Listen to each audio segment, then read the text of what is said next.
A franquia Silent Hill, quando estava nas mãos da Team Silent, era incrível.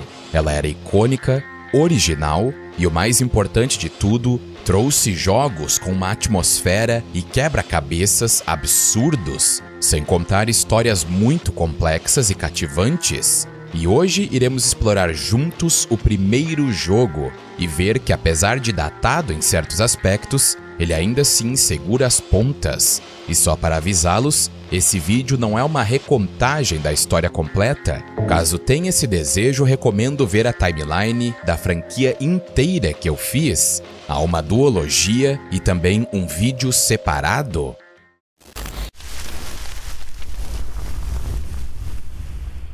Na superfície, Silent Hill parece uma história de culto genérica, algo que eu geralmente não gosto.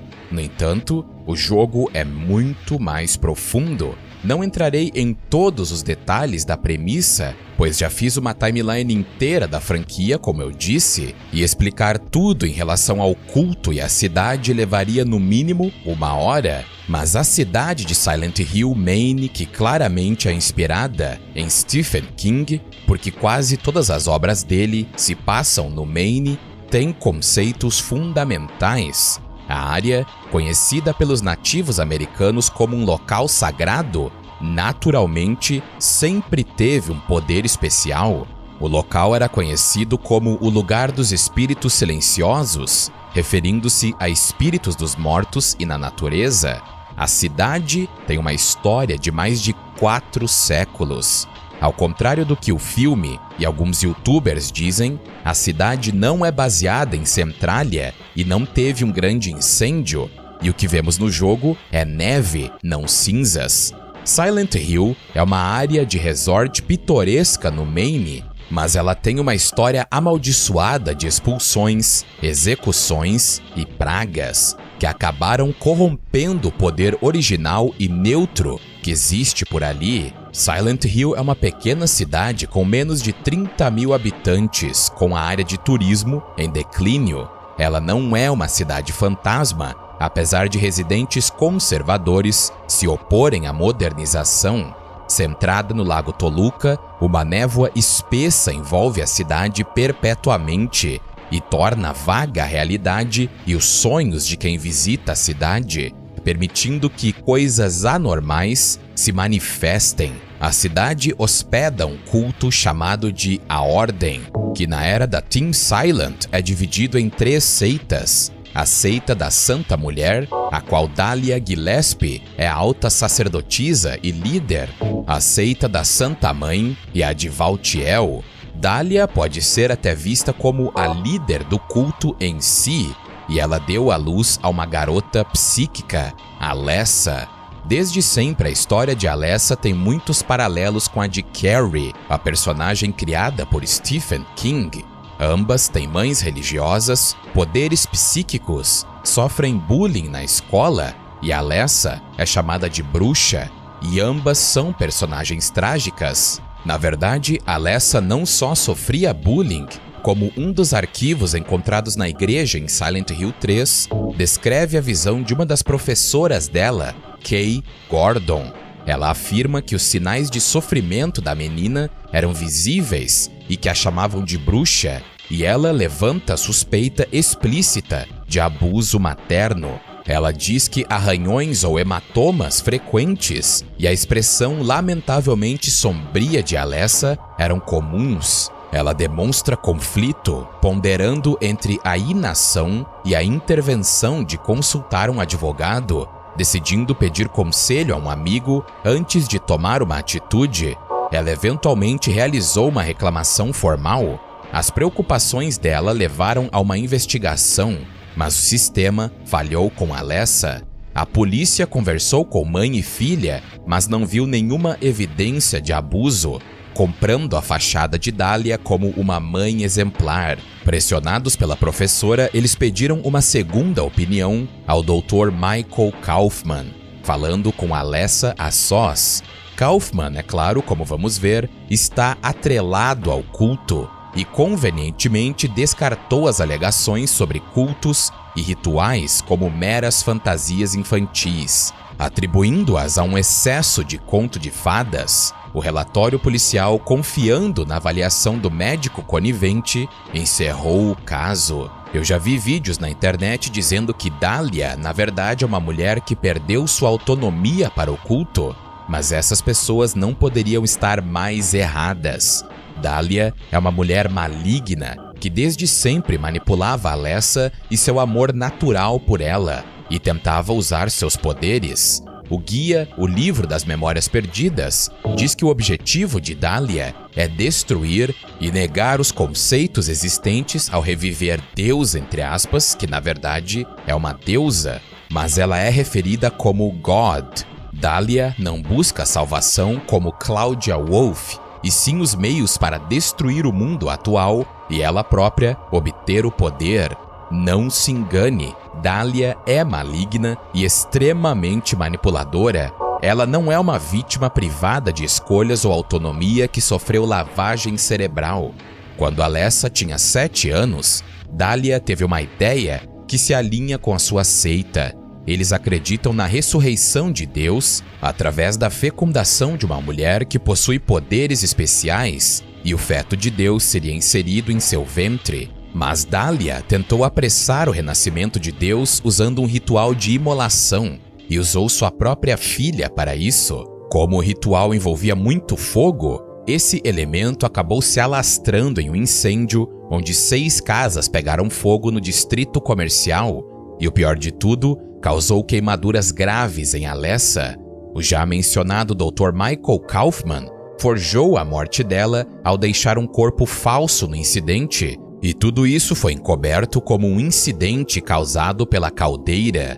Não só o doutor é sócio de Dahlia, como supervisionou os cuidados de Alessa. A aliança entre os dois é centrada na droga alucinógena PTV, que vem das sementes da planta Cláudia Branca, que Kaufman e seu associado Norman Young vendiam para obter lucro. Kaufman também recebia benefícios extras do culto, como o fato dele poder fazer atos ilegais de medicina e não ter consequências. Um deles, é claro, nós vimos. Os planos do culto de reviver a deusa foram adiados quando Alessa dividiu sua alma em 2. Uma metade permaneceu em seu corpo, a outra se tornou a bebê Cheryl, encontrada pelo escritor Harry Mason e sua esposa doente. Alessa foi mantida viva no Hospital Alchemilla, apesar das queimaduras fatais, protegida pela entidade, mas seu sofrimento continuava. Como a metade restante de Alessa tinha pouco poder, Dahlia usou um encantamento, infligindo dor agonizante à sua filha por 7 anos, para forçar a outra metade de sua alma, Cheryl, a retornar. Vivendo nesse pesadelo, o desejo de Alessa era a morte. Incapaz de morrer convencionalmente, ela planejou aniquilar-se com o selo de Metatron. O culto também usou o poder do deus embrionário em Alessa para assassinar um prefeito e um agente de narcóticos, algo que fez até o cético Michael Kaufman acreditar e querer tirar vantagem disso. A enfermeira Lisa Garland, viciada na droga PTV, foi chantageada por Kaufman para cuidar secretamente de Alessa. Ela teve alucinações à medida que sua dependência da droga piorava, como insetos invadindo seu espaço pessoal e fluidos corporais saindo de uma torneira. O estado de Lisa estava ficando cada vez pior e ela implorava para que ela fosse libertada desse serviço. Eventualmente, Lisa, não aguentando mais, tenta enforcar Alessa, de acordo com relatos de pessoas que viram o mangá Cage of Cradle, porque ele não está disponível em sua totalidade. Valtiel, que havia se manifestado, matou Lisa, assim como fez com seu namorado Matthew, e o espírito de Lisa ficou preso no outro mundo de Alessa. É triste pensar que Alessa suportou a dor para proteger a felicidade de Cheryl, mas o encantamento de Dahlia eventualmente teve sucesso. Harry Mason, de 32 anos, viúvo há 4 anos, levou Cheryl para Silent Hill a pedido dela, pois a sensação do sofrimento de Alessa a estava alcançando.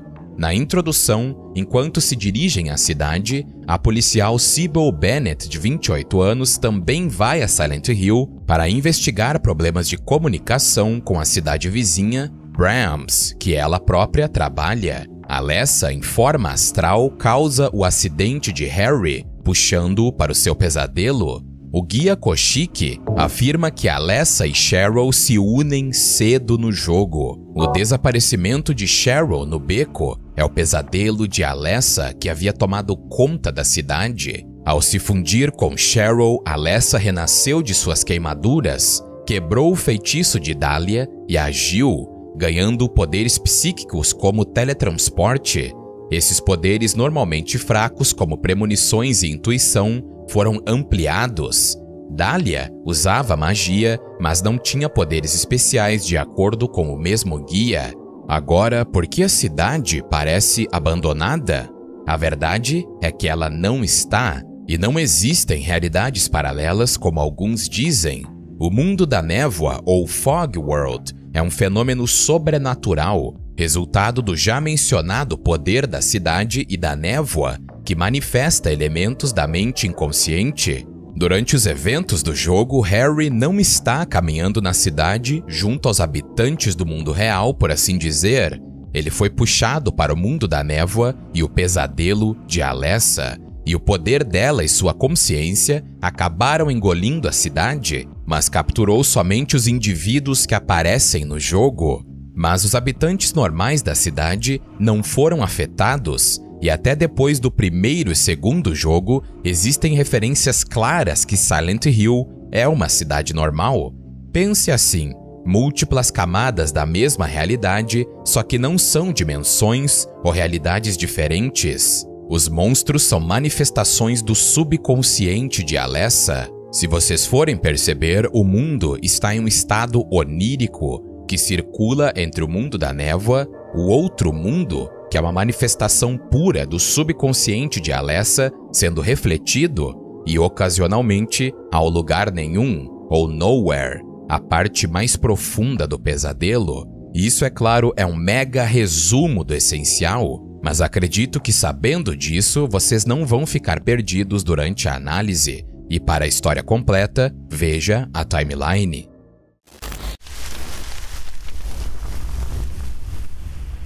Certamente você imaginaria que Silent Hill seria igual a Resident Evil 3 em gameplay, porque lançou no mesmo ano, mas esse pensamento está equivocado. Apesar deles terem algumas semelhanças, Silent Hill consegue ser massivamente diferente nas áreas mais importantes. Em termos de movimentação, o jogo é bem desengonçado, mas eu admiro o fato de haver uma colisão com paredes ao corrermos em direção a ela, ao contrário de Resident Evil. Porém, é engraçado que Harry corre de uma maneira estranha e as animações, logicamente, estão bem datadas. Mas honestamente, para o mapa gigantesco que temos para explorar, em comparação a Resident Evil, que tem um cenário mais linear, uma gameplay um pouco mais desengonçada não é tão ruim assim. Os mapas das áreas que você encontra vão se tornar o seu melhor amigo, porque é bem fácil se perder nesse jogo, e não fique impressionado se você abrir o mapa a cada 10 segundos, especialmente quando os inimigos mais fortes acabam surgindo na cidade. Apesar de simples, o mapa geral é grande e até realista para os padrões limitados do PlayStation 1, especialmente porque há os efeitos constantes da névoa e também a neve caindo. E a névoa foi uma forma genial de esconder a distância de renderização limitada. É interessante que esse realismo mostra que fora desse pesadelo que nós estamos inseridos no jogo, existe de fato uma cidade real, devido à sua arquitetura e design bem incrível. Silent Hill, apesar de ter objetivos lineares, o mapa em si pode ser considerado semi-mundo aberto, o que é extremamente impressionante, visto que os cenários são tridimensionais, ao contrário de serem pré-renderizados, como em Resident Evil. Os gráficos seguram as pontas dos dias de hoje? É lógico que não, mas isso não tira o mérito da Team Silent por fazer algo desse porte em 1999. Agora, a navegação desse mundo cheio de névoa vai ser às vezes interrompida por alguns monstros. Inicialmente, você vai encontrar os Air Screamers e os Groaners, e eu irei entrar em detalhes sobre eles posteriormente. Uma das coisas que eu diria que podem ser um pouco decepcionantes para novos jogadores que não tiveram muito contato com a franquia e tiveram mais contato com outras franquias como Resident Evil, se dá no fato de que é ridiculamente fácil desviar dos inimigos em qualquer contexto, sendo a única exceção a escola, por motivos que vamos ver já já. Mas 99% dos inimigos não vai conseguir te acertar se você souber desviar minimamente deles. Isso acaba tornando o jogo extremamente fácil no quesito dos inimigos, porque eles não causam tantos danos assim na dificuldade normal. A trilogia de Resident Evil, apesar de possuir os zumbis que também não são muito difíceis de desviar, se um deles te morder, vai ser como um caminhão batendo no seu personagem.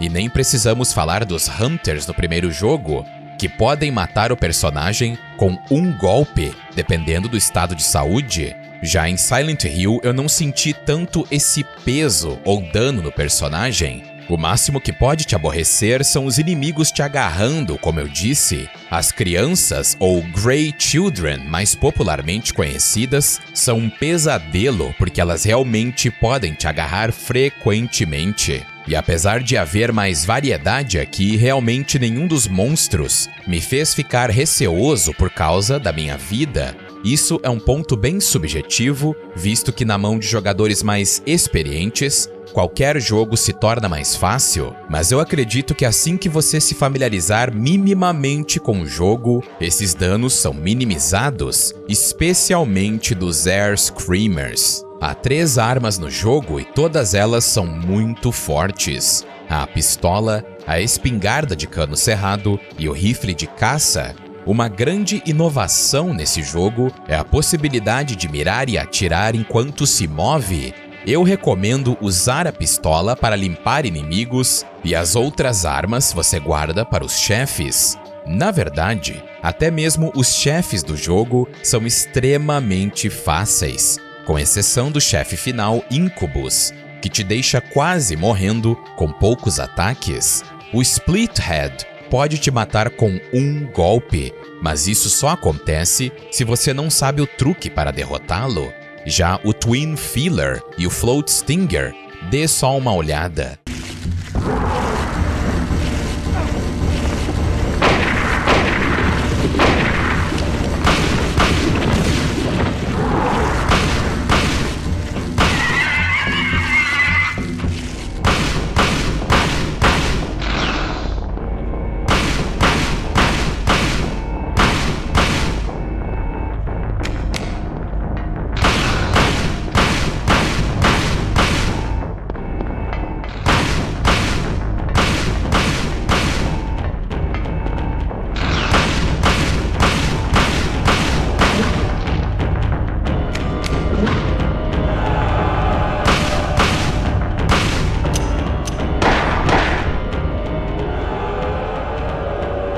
Síbio, se você tem ciência dos finais secretos, por assim dizer, nem se torna uma luta, porque você pode encerrar a luta em segundos, e nem é preciso bater nela, e normalmente já é muito fácil, mas na minha opinião, isso não é um ponto negativo.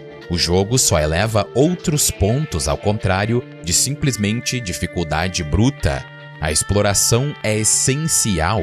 E você é amplamente recompensado por fazer isso, porque munição e itens de cura são abundantes. Eu passei o jogo inteiro usando os drinks de cura e só fui usar um kit de vida no chefe final. No fim do jogo eu tinha 6 drinks de vida, 12 kits médicos e 3 ampolas, sem contar 215 balas para a pistola, 12 para a espingarda e 24 para o rifle de caça, e eu não estava poupando munição, e matava muitos dos inimigos no meu caminho. Silent Hill também nunca foi rígido no seu gerenciamento de itens. Na verdade, o gerenciamento de itens é inexistente, porque você pode carregar infinitas coisas, ao contrário de Silent Hill 4, que é bem mais rígido nesse contexto, porém alguns dos meus comentários acabam sendo alterados quando se trata da dificuldade difícil,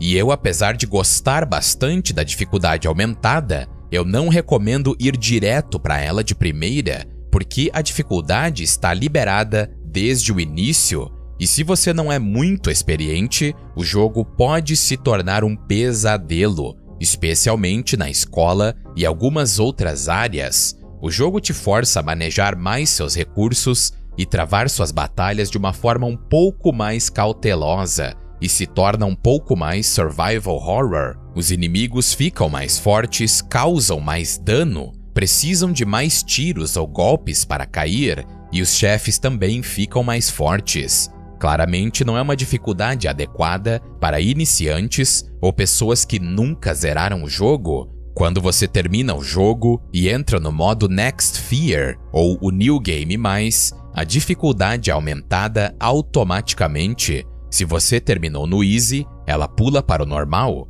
e do normal vai para o Hard. Então não estranhe se o jogo parecer mais difícil do nada. Eu não recomendaria jogar no Easy, porque o normal, honestamente, já é bem fácil, e vimos como o meu inventário estava no fim do jogo. E falando em inventário, aqui vai uma curiosidade. A cor do menu de itens muda de acordo com a dificuldade. A cor verde significa fácil, a cor azul significa normal e a cor roxa significa difícil. Dizer que o jogo é generoso é pouco. Ele te dá o Natal inteiro de suprimentos se você tiver um pouco de paciência para procurar. Pode parecer um pouco intimidador explorar a cidade e seus locais, mas pode ficar tranquilo porque o rádio vai te avisar se houver algum inimigo por perto. E como é fácil desviar deles geralmente, o melhor realmente é vasculhar todos os cantos que você puder. Devido a esse fato, pelo menos no normal, armas brancas geralmente são quase inúteis, porque a munição é abundante. E no difícil as coisas mudam também porque você precisa gerenciar muito mais outros aspectos. Porém, note que eu disse quase inúteis, porque eu recomendo fortemente utilizar o martelo quando você obtê-lo no hospital, porque ele é simplesmente sinistro. Você pode deitar os inimigos com 1 a 3 golpes, e é uma arma muito divertida de se usar. Isso vai economizar ainda mais munição que já é abundante nesse mundo. Claramente, o jogo não deve ser tratado como um clone de Resident Evil, e sim como uma experiência própria. A abundância não estragou a minha experiência. Na verdade, eu me senti recompensado, porque a exploração valeu muito a pena. E essa não é a primeira nem a quinta jogatina minha desse jogo. Essa recompensa de você estar maquinado é viciante, porque te incentiva a procurar mais e mais por suprimentos, e isso para um jogo de PlayStation 1 é monumental. É claro que isso também está presente nos primeiros Resident Evil, especialmente Resident Evil 3 com as pólvoras, mas é um pouco diferente aqui. Em Silent Hill, você pode verificar uma máquina de drinks no mundo da névoa, e no outro mundo você pode coletar 3 drinks de saúde no mesmo local, no hospital. É algo muito legal. O que deixa tudo interessante para mim é que Harry não é altamente treinado como os Stars. Na verdade, ele é só um escritor que acabou em uma situação sinistra e vai fazer de tudo para salvar sua filha. O homem é a definição da determinação, porque durante todo o jogo ele está completamente focado em salvar Cheryl. Em nenhum momento ele hesita, ele só sabe que vai salvá-la. Você não vai ver Harry empurrando um monstro sobre-humano como a Jill faz com Nemesis, ou lutar contra uma arma biológica careca que pode quebrar paredes facilmente, ou uma aberração da natureza como William Birkin. Apesar de Harry saber lidar bem com armas de fogo, a única coisa que o empodera não é sua experiência, é sua vontade inabalável para salvar sua filha. E isso, na minha opinião, deixa a gameplay mais interessante a um nível conceitual. Então, a lição é não esperar um jogo absurdamente desafiador no quesito dos inimigos em si, como Resident Evil, porque o ponto onde Silent Hill brilha muito mais que o seu competidor são os seus quebra-cabeças. Qualquer dificuldade extra que Resident Evil tenha com seus monstros, Silent Hill ultrapassa e vai a outra galáxia com seus quebra-cabeças. Nesse jogo, temos os famosos quebra-cabeças que literalmente impediram jogadores de prosseguirem por anos, devido à sua aparente complexidade, como o quebra-cabeça do piano. Essa parte foi responsável por muita gente parar de jogar, porque a dica que recebemos é bem vaga e a solução é muito doida. O jogo realmente te faz pensar fora da caixa para resolvê-los. As inspirações no livro Alice no País das Maravilhas e o Mágico de Oz acontecem devido à influência de Alessa nesse pesadelo. As primeiras 3 chaves que precisamos pegar no jogo são a chave do espantalho, do leão e do Woodman, que na verdade é o Homem de Lata, mas em inglês ele também é conhecido como Tin Woodman. Todas essas chaves referenciam ao Mágico de Oz e os companheiros de Dorothy, e a própria Alessa tem uma cópia do livro no seu quarto. O quebra-cabeça dos blocos no hospital são uma clara referência a Alice no País das Maravilhas, devido ao fato de mencionar os personagens famosos de lá, a rainha, a tartaruga, o gato e o chapeleiro. Tudo isso acaba deixando o mundo bem medonho e te faz perceber que a distorção da realidade e a influência da mente de Alessa está transbordando nesse pesadelo. E esse quebra-cabeça também é bem complexo. Ao passar pelo quebra-cabeça do piano, você acha que está com tudo, e quando chega no hospital, se depara com algo quase tão abstrato quanto. Você me vê resolver no vídeo porque eu já zerei esse jogo muitas vezes, mas a primeira vez que eu joguei, eu demorei para adivinhar a ordem correta, e a dica para resolvê-lo também é um pouco abstrata, mas te dá uma luz. O quebra-cabeça da astrologia realmente te faz pensar fora da caixa, devido ao fato de envolver numerais e alguns quadros com números na parede. O primeiro dígito você já sabe automaticamente, que é o número 4, mas o resto você precisa deduzir ou simplesmente tentar no tranco. Os outros 2 quebra-cabeças notáveis são a lista da morte, que é relativamente mais fácil, e por fim temos os quebra-cabeças das luzes.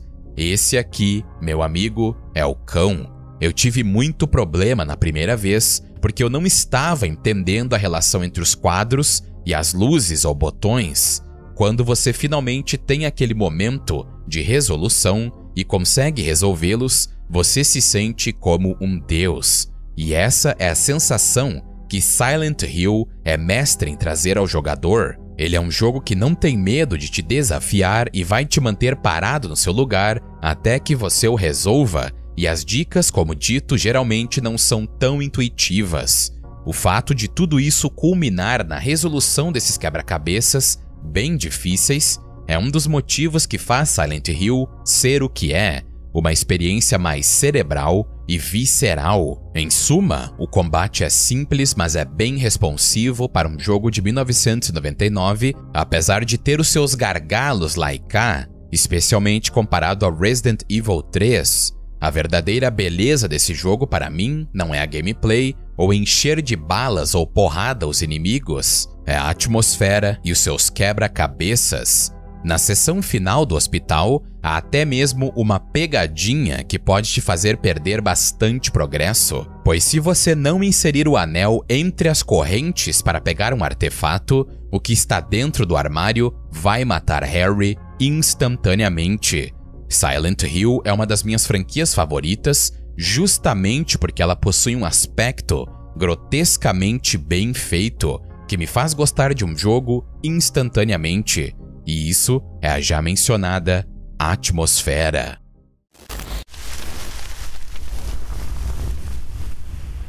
As inspirações para criar essa atmosfera densa e macabra de Silent Hill não veio do nada. Houveram muitas obras que ajudaram a lapidar essa ideia incrível que a Team Silent teve. O filme Jacob's Ladder, ou Alucinações do Passado, que eu recomendo fortemente, foi uma grande inspiração para a franquia inteira, e é um favorito de Akihiro Imamura, o programador do sistema do primeiro jogo, o produtor do segundo e o subprodutor do quarto. O filme tem muitos cenários em comum com Silent Hill, como o hospital. No primeiro jogo, o final ruim mostra que Harry morreu e tudo não passou de uma alucinação, uma referência clara ao filme, sem dar muitos spoilers. O próprio Masahiro Ito admitiu que o filme teve um impacto muito grande nos designs que ele fez no outro mundo da escola Midwich. No segundo jogo, James Sunderland compartilha as iniciais de Jacob Singer, e sua jaqueta é muito semelhante à jaqueta do exército americano de Jacob. Há também uma chave da casa Lyne, que se refere a Adrian Lyne, diretor de Jacob's Ladder. O conto de Stephen King, O Nevoeiro, de 1980, é uma clara inspiração para a névoa do jogo. Existe uma referência até à frase Red Room do Iluminado, e também as capas dos livros Carrie e Pet Sematary podem ser encontradas, e também ao icônico pôster de Stephen King, onde ele diz Study, damn it. Há referências até mesmo ao pseudônimo de Stephen King, Richard Bachman, pois há uma rua com o mesmo nome, Rua Bachman. Posteriormente, eu irei falar de mais referências relevantes, mas sabendo disso, podemos finalmente ficar submersos nessa atmosfera ridiculamente incrível de Silent Hill. Ao contrário de outros survival horrors, que se focam em outros aspectos mais grotescos, como body horror, Silent Hill se foca puramente na sua capacidade de te deixar no escuro e desinformado, te fazer temer o desconhecido, porque honestamente é bem possível que você não entenda nada até depois de zerar o jogo. Não entendi nada. O verdadeiro horror de Silent Hill vem de momentos como esses.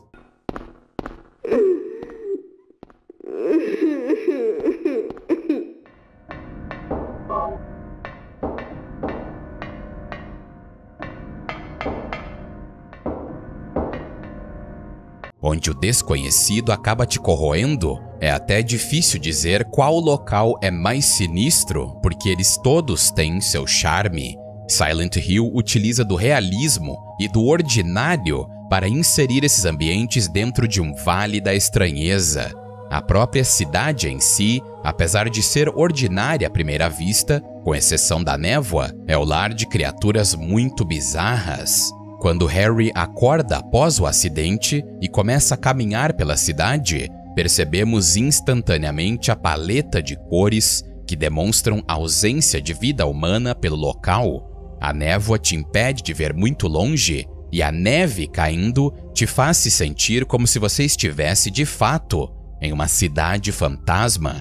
Até mesmo as cutscenes diferenciam o mundo real desse mundo de pesadelo, o que é algo bem intrigante e não é notado à primeira vista. Quando Harry encontra Cheryl e a persegue até os becos, logo no início já temos uma visão preocupante com uma criatura morta no chão, mas Harry, com sua coragem inabalável, segue em frente e logo temos a introdução ao outro mundo.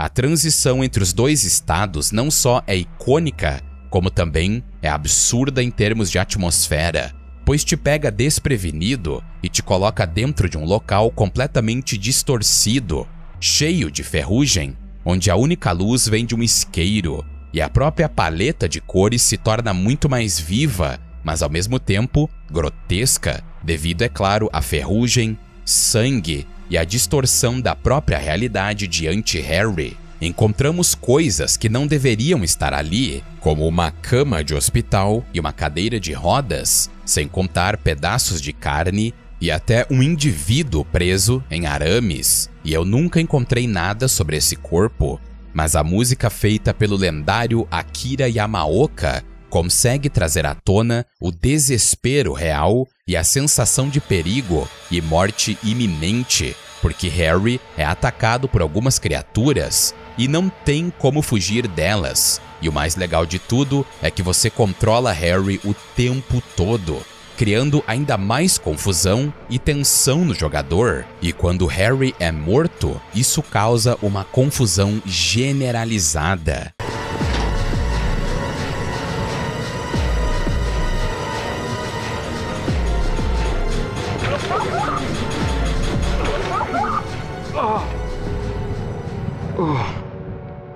É importante mencionar que há o estado de noite da cidade, que a deixa muito mais bizarra, e a escuridão torna a sensação de tensão devido aos monstros muito maior.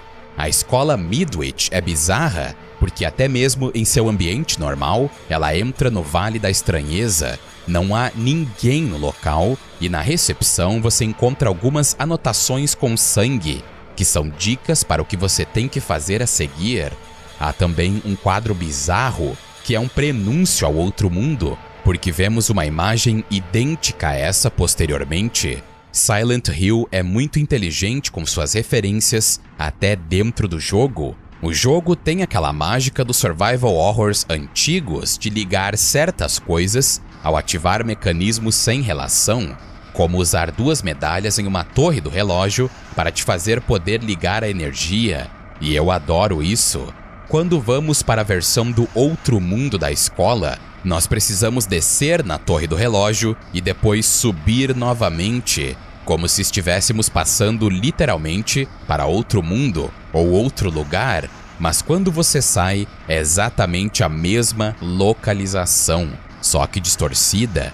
Nessa versão da escola, além dela estar completamente enferrujada e a realidade em si estar distorcida, Harry parece mais estar dentro de um calabouço macabro do que uma escola. Vemos correntes penduradas em algumas salas, sangue e ferrugem em outras, pessoas enroladas em panos, estando presas em o que parece ser o molde de uma cama, e tudo isso eu presumo que seja uma representação simbólica da forma real de Alessa que vemos no fim do jogo.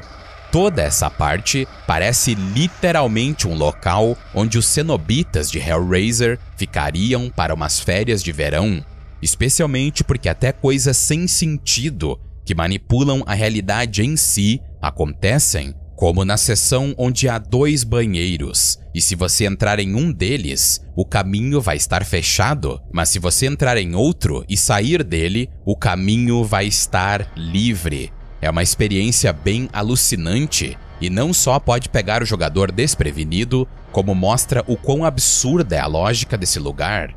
E Harry está com razão em questionar o que está vendo.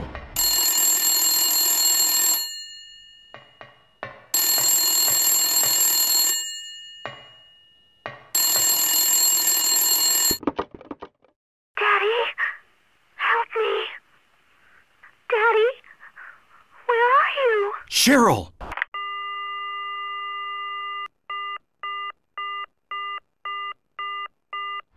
Na escola normal, nós encontramos um gatinho preso em um armário, e então ouvimos um barulho estranho e o gato desaparece off-screen.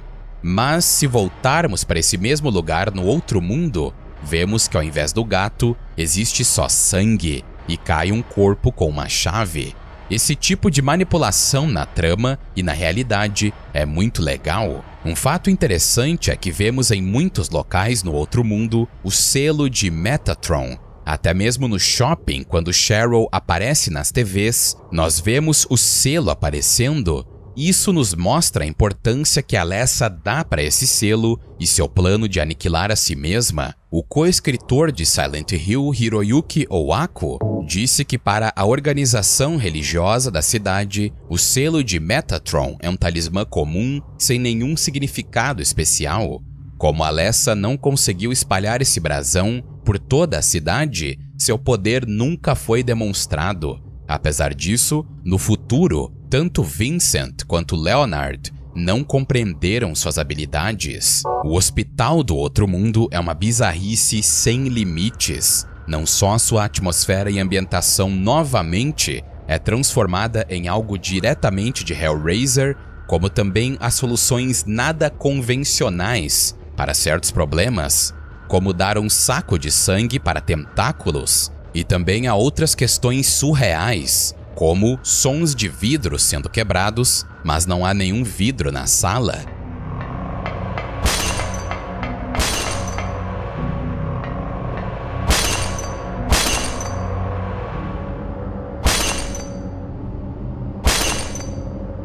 É interessante, ocasionalmente, vermos a perspectiva de personagens além de Harry sobre toda essa loucura, porque quando encontramos Sybil no antiquário, ela diz que as estradas estão interditadas, nada funciona e nem os carros funcionam, e ela diz ter visto Cheryl caminhar no ar.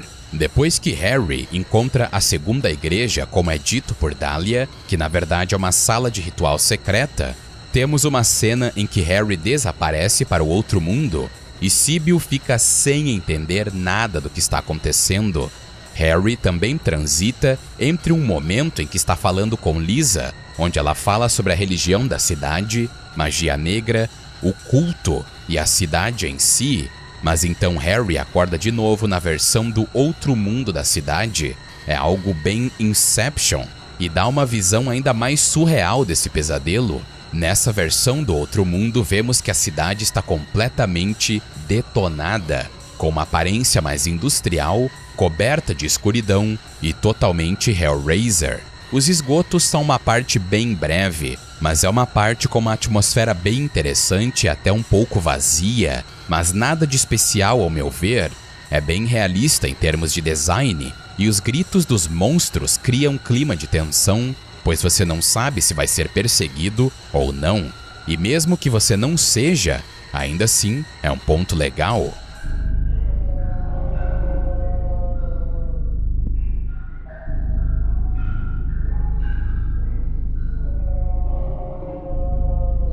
Já o esgoto do outro mundo está completamente bizarro, parecendo mais um calabouço de cultistas do que um esgoto propriamente dito. A atmosfera e o próprio jogo, apesar de não serem meus favoritos da franquia, pois esse lugar é ocupado pelo terceiro jogo, trouxe algo inédito para sua época e honestamente até para hoje em dia ainda é impressionante. A trilha sonora maravilhosa criada por Akira Yamaoka é simplesmente uma experiência por si só. Não só ele foi genial com toda a trilha sonora, como criou uma onda de sons industriais e atmosféricos dentro do terror psicológico, apesar de, é claro, já existirem músicas muito mais macabras anteriormente em outros gêneros, como algumas músicas do primeiro Fallout.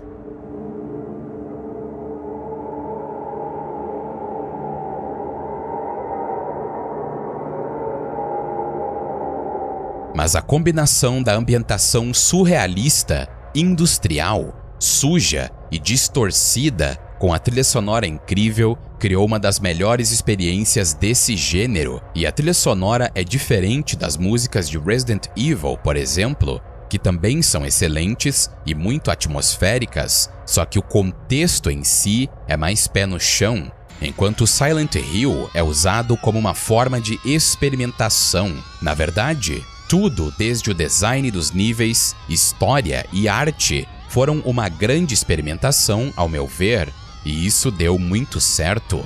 É impossível não recomendar esse jogo, e Keiichiro Toyama, após sair da Team Silent no primeiro jogo, criou a incrível franquia Siren, que eu estou planejando trazer conteúdo há muito tempo. Quem sabe, antes de uma timeline eu faço uma análise desse jeito com os jogos, e eu devo dizer que a franquia, apesar de ser ainda mais confusa que Silent Hill, é tão boa quanto.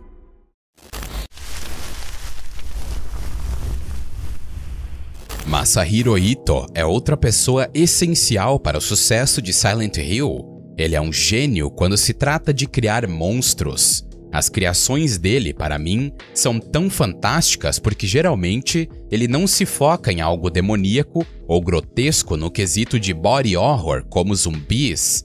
Se formos analisar as criaturas, elas são muito inortodoxas. Silent Hill 1 tem criaturas muito criativas e cada uma delas tem um simbolismo muito único. Durante o encontro com os primeiros inimigos do jogo, encontramos as criaturas que no momento é impossível de escapar, as criaturas conhecidas como Child, ou mais popularmente conhecidas como Grey Children, no plural, por causa do filme e do jogo Book of Memories. Essas criaturas não têm uma informação direta no livro das Memórias Perdidas, mas é sensato assumir que elas representam uma manifestação das crianças que ridicularizavam Alessa na escola Midwich por acharem que ela é uma bruxa. Logo após o encontro com Sybil, Harry descobre que o rádio começa a tocar de forma estranha quando as criaturas estão por perto, e ele é logo atacado por outra criatura, um monstro similar a um pterodáctilo chamado Air Screamer.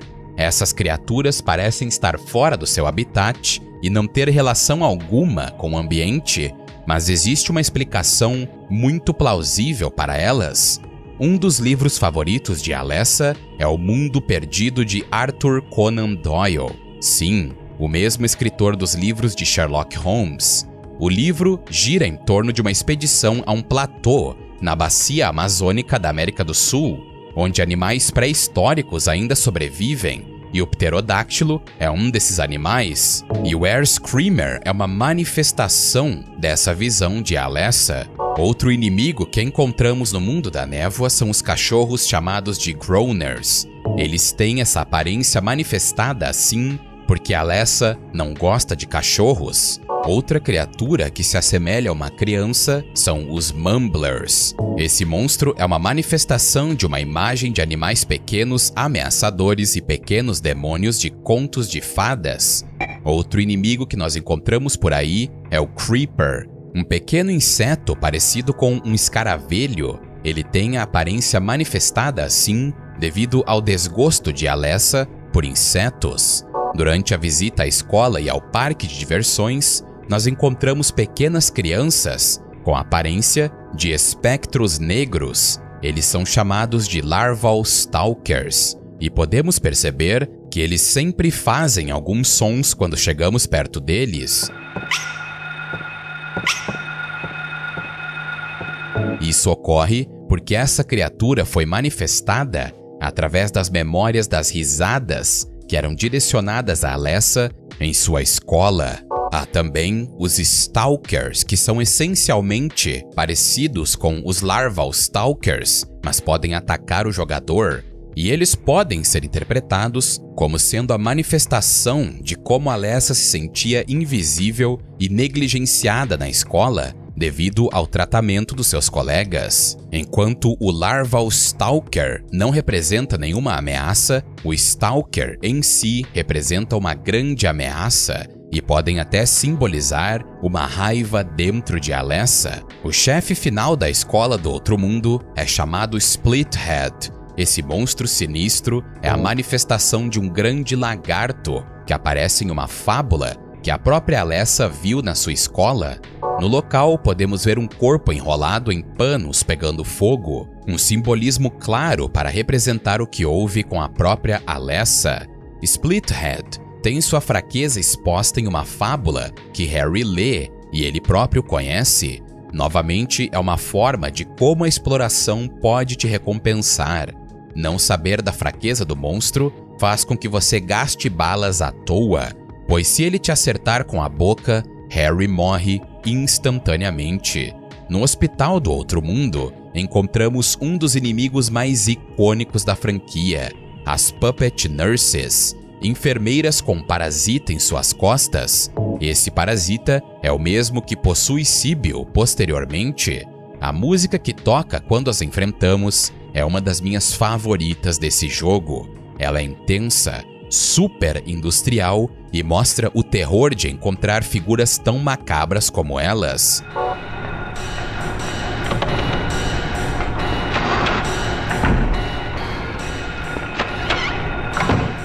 Não só essas criaturas têm a forma de enfermeiras possuídas, como também há o doutor parasitado, mas o doutor, ou esse tipo de inimigo, não aparece em outros jogos. Os parasitas que vemos nas enfermeiras e no doutor são criaturas interessantes e seu simbolismo é desconhecido, mas ao meu ver, essa criatura pode representar uma manifestação de Alessa, advinda da sensação de ser controlada tanto por sua mãe e indiretamente pela Ordem, e de ser obrigada a hospedar no seu ventre algo que pode ser dito como um parasita, porque desde sempre Alessa foi desumanizada e valorizada somente por seus poderes e o que ela poderia fazer por sua mãe.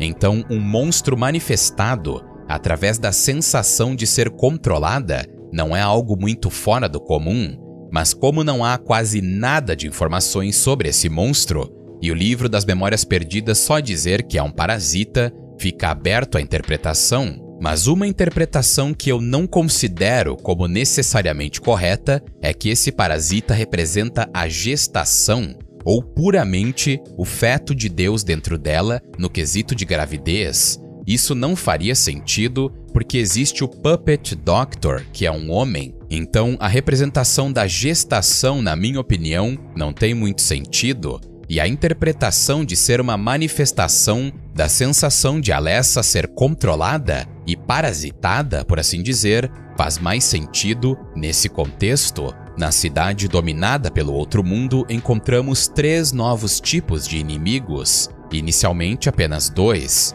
O Romper, que eu chamo de Homem-Macaco, e o Wormhead. O Romper é uma manifestação do medo de adultos de Alessa. Ele é uma criatura muito veloz e forte que pode agarrar Harry e atacá-lo, enquanto o Wormhead é uma criatura muito similar ao Groner, mas está coberto de vermes devido à influência do outro mundo. E posteriormente encontramos os Night Flutters, criaturas similares aos Air Screamers, mas sua cabeça está coberta de vermes pelo mesmo motivo. Dentro do shopping encontramos a criatura Twin Feeler, uma manifestação de um espécime de inseto no quarto de Alessa. Posteriormente, enfrentamos a forma completa do monstro, o Float Stinger, que também é uma manifestação de uma imagem de um inseto que decorava o quarto de Alessa. Nos esgotos encontramos o inimigo Hanged Scratcher, criaturas bizarras que são uma manifestação da imagem composta de espécimens de insetos que Alessa viu. O chefe final verdadeiro é o Incubus, que só aparece se você fez a side quest opcional de Michael Kaufman. E o próprio doutor joga uma garrafa de Aglófotis em Alessa e o monstro sai do corpo dela. Se você está curioso sobre esse líquido ou a sua forma cristalizada que aparece em Silent Hill 3 e a forma que a substância age, de acordo com a Cabala, a substância tem a capacidade de afastar espíritos malignos. É dito que a erva que origina essa substância cresce nos desertos árabes e é muito difícil de conseguir. O monstro conhecido como Incubus te faz pensar que é literalmente um demônio ou a manifestação da própria deusa, mas o guia Livro das Memórias Perdidas afirma que ele é uma encarnação de uma imagem mental que a própria Dahlia tinha em relação ao deus da Ordem. É desconhecido se essa criatura realmente é a própria entidade desfigurada, mas é correto afirmar que ela é uma manifestação da imagem mental que a Dahlia tinha.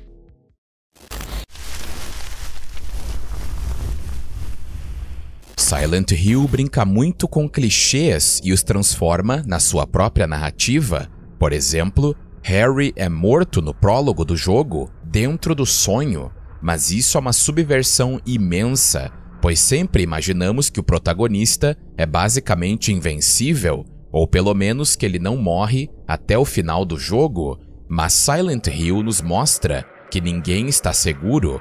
Ele logo encontra a já mencionada Sybil Bennett. Harry e Sybil formam uma aliança não só para encontrar Cheryl, como para sair desse local, e ela até dá uma arma para ele. Sybil, durante o jogo todo, é vista como alguém muito competente, pois ela é uma policial treinada, e a todo momento Harry a respeita e a vê como uma aliada fundamental. E o já mencionado selo de Metatron também é uma subversão, porque como vimos anteriormente, Alessa estava em uma missão contra o tempo. Se o selo fosse completado, todos seriam aniquilados junto com Alessa. mas é questionável se o selo de Metatron realmente possui esse poder. Existe a possibilidade de que a Alessa, usando o conhecimento antigo, estava apenas tentando realizar sua própria morte por autossugestão para se libertar do Deus. Dahlia, ciente da vontade de acabar consigo mesma de Alessa, preparou-se para o pior. Iremos ver que ela vai usar Harry para impedir esse cenário. Alessa eventualmente criaria os selos na escola, hospital, loja de antiguidades, farol e parque de diversões, e possivelmente em outros lugares. A conexão desses selos forma uma enorme, entre aspas, marca de Samael por toda a cidade. Sempre quando derrotamos um chefe, retornamos para o mundo da névoa e recebemos um novo objetivo. No caso da escola, encontramos a manifestação de Alessa e logo ela desaparece. Depois o sino da igreja Balkan toca e Harry vai até lá. Dentro da igreja encontramos a já mencionada Dahlia Gillespie, simplesmente um dos personagens mais manipuladores da franquia e dos jogos. Vimos que até a própria Dahlia tem uma subversão inerente nela. Ela não é uma mulher indefesa que perdeu a autonomia ou que sofreu lavagem cerebral pelo culto, e muito menos é uma vítima. Dahlia é um parasita, uma aproveitadora. Ela não mede esforços para conseguir o que quer. Nem mesmo a sua própria filha está fora do alcance, como vimos. Ela possui poder quase absoluto dentro de Silent Hill, e vimos anteriormente que nem uma investigação formal contra ela ajudou, devido ao fato de ela ter como aliado o Dr. Michael Kaufman. Ela é obcecada pelo renascimento de Deus na Terra, porque isso vai ampliar ainda mais o seu poder, ao contrário de Claudia Wolf, que realmente acredita estar em uma missão para trazer o paraíso e salvar o mundo. Dahlia é o puro mal. Ela acredita que todos os deuses, sem ser o da Ordem, são falsos e não tem remorso nenhum em usar sua filha antes do ritual de imolação e até depois, pois usou os poderes do feto de Deus para matar 2 pessoas. A subversão vem justamente do fato dela não ser somente uma fanática religiosa, como a senhora Carmody, do Nevoeiro, por exemplo, que usa da sua fé como uma justificativa para os seus atos e trazer a salvação em uma ocasião que ela presumia ser a ira de Deus. Dahlia é o oposto disso. O que ela busca é o poder, entre aspas, divino que a deusa pode trazer. Ela não é o clichê da seguidora da religião que quer ficar aos pés da divindade. Ela quer o poder que vem junto. Ela usa a própria ignorância de Harry e a nossa ignorância natural contra nós como extremo sucesso, porque o jogo inicialmente coloca Alessa como a vilã do jogo, porque nesse momento não temos ninguém que refute as falas de Dahlia. Dahlia diz que a marca que vemos durante o jogo na verdade se chama Marca de Samael, mas como Harry e nós na época éramos leigos no assunto, aceitamos a palavra dela como verdade, mas isso é uma manipulação gigantesca. E essa manipulação de Dahlia, inclusive, acabou perdurando até os dias de hoje com alguns jogadores e youtubers. Ela aparece em certas partes do jogo para avisar que Harry precisa se apressar ou a escuridão vai dominar tudo e a todos.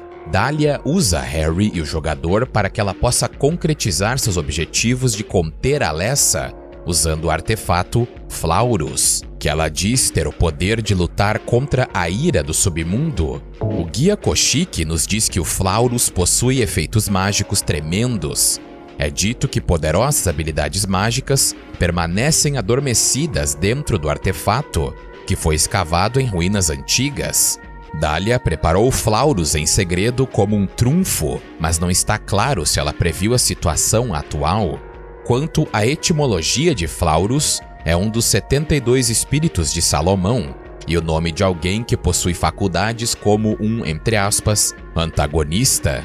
Quando Harry finalmente encontra Alessa no parque de diversões, ela o acerta com seus poderes e o Flaurus é ativado, e a acerta de volta, e ela é enfraquecida drasticamente, permitindo que Dahlia finalmente possa concluir seus planos.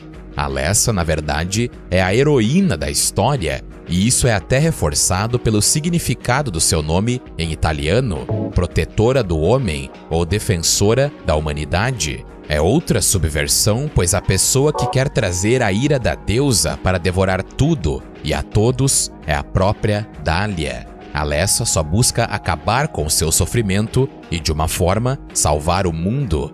Vemos às vezes alguns paralelos com o cristianismo, como na Igreja Balkan. Ao vermos uma imagem de Cristo e logo depois Dahlia, pensamos automaticamente que Dahlia é uma mulher religiosa sã, e Harry, devido à sua ignorância, quase permitiu que Dahlia concluísse seus objetivos, usando todos os tipos de manipulações possíveis. Mas, ironicamente, existe outra subversão muito importante, e ela vem na forma de Michael Kaufman. Todos os encontros com ele são breves, mas sempre podemos ter a sensação de que ele é um homem que não gosta muito de falar, mas sabe muito mais do que aparenta, e até tenta matar Harry inicialmente por achar que ele é um monstro. Kaufman esconde todo o jogo, e ironicamente, ele acaba sendo o motivo para o sucesso de Harry em recuperar sua filha de uma forma ou de outra. Quando saímos dos esgotos do outro mundo, podemos realizar a sidequest opcional e canônica.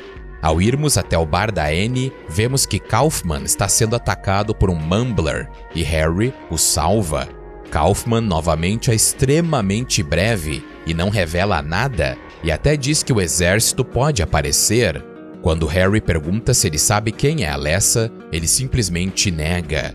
No local onde Kaufman caiu, há uma chave do motel onde ele está e uma senha para acessar o estabelecimento Indian Runner. É ali que Harry fica sabendo da droga PTV que está dentro de um cofre e a associação de Kaufman com seu sócio Norman Young. Ao obter o código para a porta de trás do motel, ele vai até lá e encontra uma moto velha, mas que tem seu assento sem muita poeira. Ao obter um imã, ele vai até o quarto 3 e obtém a chave da moto de Kaufman em uma pequena abertura.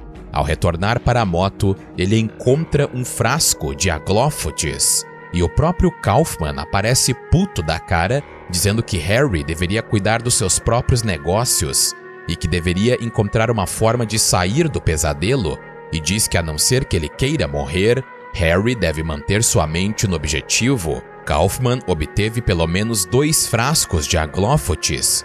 Na parte final, ele diz que plantou secretamente a erva porque Dahlia havia se livrado de todos os exemplares. Então ele tinha esse líquido como uma pólice de seguro contra Dahlia e seus planos. Durante a visita no hospital normal, de acordo com o guia Koshiki, Kaufman esperava que o frasco da substância fosse jogado no chão e destruído. Ao terminarmos a sidequest, Kaufman aparece no fim do jogo e joga a substância em Alessa, o que permite que o íncubo se manifeste e também que Harry o derrote e que Alessa possa entregar o bebê, que é a união das duas metades. Então, por um lado, o doutor, que é basicamente um criminoso, vendedor de drogas e um personagem maligno no âmbito moral, acaba sendo um dos grandes fatores que ajudaram Harry a suceder na sua tarefa. O melhor resultado só foi atingido porque o mal, que é Kaufman, não queria ser explorado e ser inserido nesse mundo maluco da Dahlia e da deusa. Então o bem só aconteceu porque o mal agiu contra o mal maior, o que é algo paradoxal. Sobre Lisa Garland, vimos que também é uma grande subversão em relação à personagem. Ela inicialmente é vista como uma clássica donzela em perigo que quer ser salva por Harry. Quando a encontramos pela primeira vez, ela diz não saber de nada. Quando Harry menciona Cheryl, ela diz que não a viu porque estava inconsciente. Ao obter uma fita cassete, podemos ver uma mensagem muito críptica inicialmente, mas se a usarmos novamente durante a visita final ao hospital, podemos ver Lisa falando sobre Alessa o que nos dá uma visão muito maior dela e de seu envolvimento. O fato de sabermos que ela já está morta desde o início deixa tudo ainda mais macabro. Tanto Harry quanto Lisa não sabem no início, e o fato de só encontrarmos no outro mundo já é uma grande dica, mas tenho certeza de que muitos nem sequer cogitaram isso na época. Mas quando falamos sobre o porão posteriormente, ela diz que não tem permissão de ir até lá, mas sabemos que era ela que cuidava de Alessa, e o local onde ela foi mantida parece uma ala secreta intensiva. Imaginem a dor e o desespero da garota ao permanecer em um lugar desses. Na sessão final do hospital, em lugar nenhum, depois de Harry ser acertado por uma luz durante o encontro com Alessa e Dahlia, podemos ver na cutscene que Lisa está estranha. Ela havia visitado o local onde Alessa ficou e teve a sensação de que alguma coisa aconteceu ali e acabou saindo da sala onde conversava com Harry devido à frustração. Eventualmente, descobrimos que ela finalmente se lembrou do que aconteceu com ela. O mangá Cage of Cradle é a prequela de Silent Hill e conta o que houve com Lisa e como ela foi morta por Valtiel. E como dito anteriormente, ela até tinha um namorado, e Masahiro Ito disse que ela estava em uma overdose da droga PTV, mas a história infelizmente é extremamente difícil de ser obtida e não há tantas informações assim, mas ela mostra Lisa e sua interação com Kaufman e até com Alessa. Durante sua vida, Lisa, como vimos, era viciada na droga PTV, e seu espírito é um dos monstros, e ela quer que Harry fique com ela, mas ele a empurra e o sangue começa a jorrar em seu rosto. Ela finalmente se torna o que sempre foi. Ela está presa ali, e a música Not Tomorrow é simplesmente fenomenal e nos conta tudo o que precisamos saber sobre Lisa sem falar uma palavra.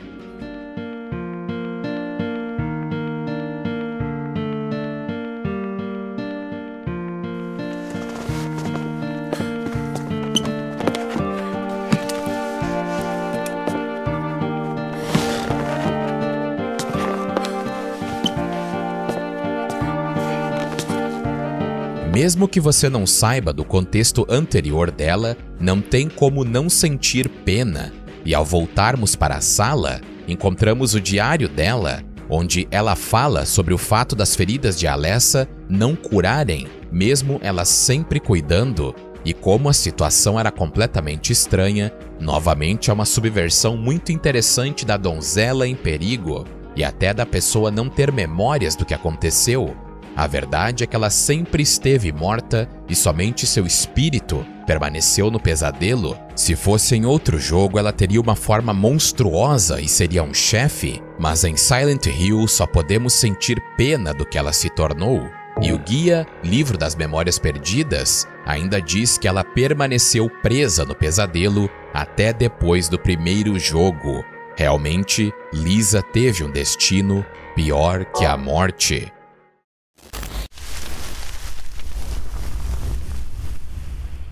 É incrível ver o quão ambicioso o jogo é para o seu tempo, pois dentro do parque de diversões em uma sessão, podemos enfrentar Sybil, e se você tiver a Clófotis, como dito anteriormente, você pode curá-la sem nem sequer acertá-la. E aqui vem uma grande polêmica. Qual final é canônico? Porque temos 5 finais. Os 2 finais ruins, só que um deles é o final ruim mais, e os 2 finais bons, só que um deles é o bom mais, e também há o final UFO. Em ambos os finais ruins, matamos a própria Alessa, ou a incubadora, porque a side quest de Kaufman não é feita, mas em todos eles Dahlia morre. E é interessante notar que o Livro das Memórias Perdidas descreve a Alessa como a incubadora, nesses finais ruins, como a projeção de uma imagem mental de Alessa. No final ruim, você não salva Sybil, então Harry mata a incubadora e ela o agradece por acabar com seu sofrimento. Harry não consegue aceitar o fato que matou sua própria filha e colapsa. Então vemos que, na verdade, Harry sempre esteve inconsciente e vai morrer. um final extremamente brutal, que, como eu disse anteriormente, é aludido dentro do próprio jogo, mas ele não é canônico. No final ruim mais, você salva Sybil, mas mata Alessa em sua forma de incubadora. Harry novamente fica incrédulo que matou sua própria filha, mas então Sybil aparece e exige que Harry vá embora. O final bom e final bom mais só tem uma diferença: salvar ou não Sybil, porque é obrigatório fazer a side quest de Kaufman, e só salvando Kaufman é possível enfrentar o Incubus, que é o verdadeiro chefe final. Ambos os finais ocorrem basicamente da mesma forma, tirando o fato que Sybil aparece brevemente no final bom, e sua arma é inútil contra Dahlia. Quando Harry chega no Reino Desconhecido, Dahlia afirma que tudo o que aconteceu foi graças a Harry, e vemos a verdadeira Alessa em uma cadeira de rodas. Harry fica pasmo ao saber que Alessa e Cheryl são duas metades do mesmo ser, e Dahlia revela tudo o que houve e o que eu expliquei no início, e o fato da deusa estar crescendo dentro dela, e agora todos vão ser libertos da dor e sofrimento. Porém, Dahlia toma um tiro do Dr. Kaufman, porque ele não quer esse mundo e também não gosta de ser usado. Dahlia diz que não precisam mais dele. Kaufman afirma que ela é arrogante e então usa o líquido Aglófotis, e quando acerta Alessa, o líquido faz seu efeito e o, entre aspas, Deus sai de dentro dela com poderes sobrenaturais muito fortes e mata Dahlia. Harry é forçado a enfrentá-lo e depois de uma luta, essa projeção mental que Dahlia tinha é derrotada. Alessa entrega o bebê, que é a união das duas metades renascidas em um ser, como dito no livro das Memórias Perdidas. Os dois finais diferem no fato de Harry sair ou não com Sybil, mas há uma coisa em comum nos dois finais: o Dr. Kaufman tem um destino horrível, e enquanto o Reino Desconhecido colapsa, ele é morto por Lisa, que o carrega para baixo. O final OVNI só pode ser alcançado no modo Next Fear. Para isso, você precisa encontrar a pedra de canalização no balcão da loja de conveniência, na esquina nordeste da Rua Finney com a Bachman, e é necessário usá-la em 5 locais, e após fazer isso, o jogo vai terminar prematuramente com Harry sendo abduzido por aliens, e há uma música especial.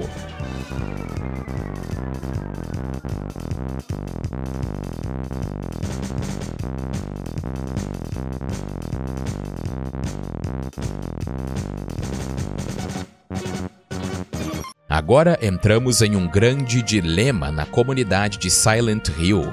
Qual dos finais é o canônico? É claro que o final canônico é o UFO, porque tem uma referência no segundo jogo, e Harry até ajuda os aliens a abduzir James. Mas brincadeiras à parte, qual dos dois finais bons representa o cânone? O guia Livro das Memórias Perdidas considera o final bom e não o final bom mais como final canônico para Silent Hill 3. E nesse final, Sybil morre. O guia descreve esse final como o final ortodoxo, que está conectado com o terceiro jogo, mas o escritor Hiroyuki Owako afirmou que o que aconteceu com Sybil foi deixado para a imaginação dos jogadores. Quando questionado se Sybil estava morta, Masahiro Ito respondeu sem rodeios que lembra que Sybil está morta. Quando questionado sobre o significado da declaração de Owako, ele respondeu que se você escolher o final bom mais, então ela não é morta. O diretor do primeiro jogo, Keiichiro Toyama, que deixou a Team Silent após Silent Hill e não esteve envolvido nas entradas posteriores, inicialmente afirmou que pretendia que o final bom fosse o final verdadeiro, e ele acredita que Owako desenvolveu Silent Hill 3 em torno do final bom do primeiro jogo. No entanto, Toyama mudou de ideia e considera o final bom como um final verdadeiro. Então, basicamente, o guia nos diz que o final bom onde Sibyl não sobrevive, é o que segue para Silent Hill 3. Mas não há problemas em crer que o final bom mais onde Sibyl sobrevive é correto. E eu, pessoalmente, prefiro esse final. Já no universo estendido da Konami, fica bem explícito que o final bom é o que é seguido nessa continuidade, pois em Silent Hill Homecoming, o delegado Wheeler conta a Alex Shepard e Ellie Holloway que uma policial feminina de Brahms desapareceu quando foi para Silent Hill. A única evidência que restou dela foi sua motocicleta, que foi encontrada batida na estrada para Silent Hill. Então fica bem óbvio que Sibyl não sobreviveu no universo estendido. Depois disso, vemos os bloopers de Silent Hill como se fosse um filme, que é uma quebra da quarta parede muito legal. E um fato interessante sobre os finais é que cada um deles tem uma música de encerramento diferente. No final ruim, a música que toca é Esperandote. No final ruim mais é a música She. No final bom, toca a música Killing Time. E no final bom mais, toca a música Tears Off.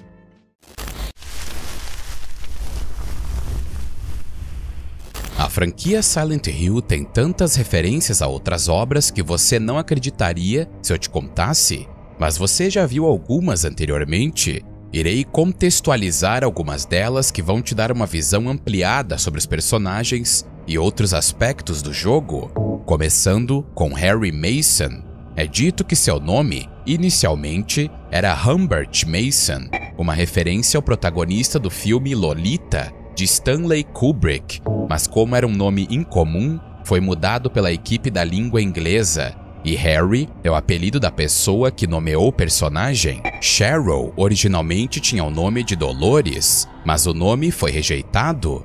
O nome dela se origina de Cheryl Lee, a atriz que interpreta Laura Palmer em Twin Peaks. O sobrenome Bennett de Sibyl é uma alusão a uma policial real que era uma assassina, e seu primeiro nome é uma referência a modelo Sibyl Buck e Sibyl Denning. O nome Lisa vem de uma atriz que interpretou uma enfermeira e é uma assassina no filme Sanguélia. E o sobrenome Garland vem da atriz que interpretou a Dorothy no Mágico de Oz, Judy Garland. O nome Michael Kaufman vem da combinação de dois nomes, Lloyd Kaufman e Michael Harris, dois produtores de muitos filmes B, como O Vingador Tóxico, e não há um significado mais profundo que isso. Alessa inicialmente tinha o nome de Asia, que é uma referência direta à filha do diretor italiano Dario Argento, mais conhecido por seu trabalho em Suspiria, mas como o nome é incomum, eles a renomearam. O nome de Dália é uma referência ao nome da ex-esposa de Dario Argento. A aparência de Alessa pode ter sido inspirada no filme A Casa de Noite Eterna e em sua personagem, a médium Florence Tanner. Richard Matheson também é acreditado como inspiração para a série, e a Rua Madison é homenagem a ele, sendo ele o roteirista do filme. Na verdade, muitas das ruas de Silent Hill são inspiradas em autores ou pessoas que inspiraram a franquia. Existe a Rua Weaver, que é uma homenagem a Sigourney Weaver. A Rua Finney é uma homenagem ao escritor Jack Finney. A Rua Sagan é uma homenagem a Carl Sagan, entre muitas outras.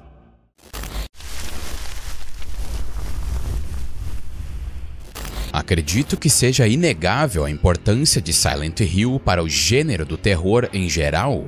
Essa pegada mais psicológica e complexa gerou essa franquia que nós tanto amamos, ou pelo menos a era da Team Silent produziu jogos incríveis, que são os primeiros 4. Apesar de sua gameplay bem datada, se você olhar além disso, irá encontrar uma experiência muito satisfatória para os padrões do PlayStation 1. É claro que não é um jogo perfeito, mas ainda assim é um jogo subestimado e até incompreendido por muitos. No fim, o legado de Silent Hill é a prova de que o verdadeiro horror não vem do monstro que pula na sua frente, mas sim do monstro que vive nas profundezas de sua mente ou a de outra pessoa, como é o caso de Alessa. E é por isso que mesmo 26 anos depois, a névoa de Silent Hill nunca se dissipa de verdade e sempre podemos retornar para esse clássico. Se você gostou do vídeo, já se inscreva no canal para mais vídeos como esse e também timelines. Um muito obrigado a todos os membros do canal pelo seu carinho e apoio fenomenal. E um agradecimento mais que especial para Muka, Zero Espada, Quailiang Reverso e Rafa.